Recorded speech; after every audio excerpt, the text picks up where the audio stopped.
Mahaharap po sa patong-patong na kaso ng isang lalaki matapos niya i-post sa internet ang masasalang larawan ng kanyang dating kasintahan na menor de edad. Ang suspect nagtangka pa umunong mangikis sa biktima. Balita hatid ni JP Soriano.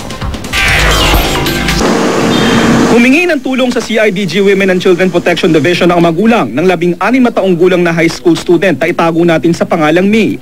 Nadiskubre raw kasi nila na ipinost sa Facebook ng 20 taong gulang na boyfriend ni May ang mga sensitibong larawan ng kanilang anak habang nakikipagtalik.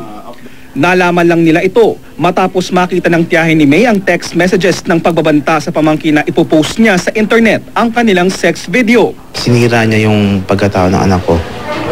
Kasi naramdaman ko galit. Gusto ko nga ng dapat yun. Patumbanan na, pero mas gusto ko pang justisya ng malaig. Doon nagsumbong si May tungkol sa ginawa ng kanyang dating kasintahan. Ang mga maselang larawan, ipinost pa raw ng suspect sa Facebook wall ng ilang kaeskwela ni May. Ipinakita rin nila sa pulisya ang text messages daw ng suspect na nanghihingi ng 12,000 piso kapalit ang pagtatanggal ng mga litrato sa internet. Sising-sisi naman raw si May sa pangyayari. Matapos nga maberipika ng CIDG ang reklamo ng biktima, agad nilang itinlano isang entrapment operation laban sa suspect. At dito nga sa May Cubao, naaresto ang suspect matapos ibigay ng biktima ang 12,000 pesos na hinihingi sa kanya. Sa CIDG, agad dumaan sa proseso ang suspect na kinilalang si Juan Rodrigo Mayor.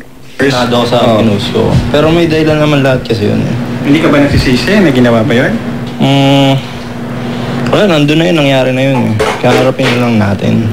4 na reklamo ang isasampa laban sa suspect. Ang paglabag sa anti-child pornography law na walang piyansa, paglabag sa anti-child abuse law, anti-voyeurism law at Violence Against Women and Their Children Act. Maging vigilant tayo, sobrang vigilant doon sa mga taong kinakasalamuhan natin at yung kinakarelasyon natin.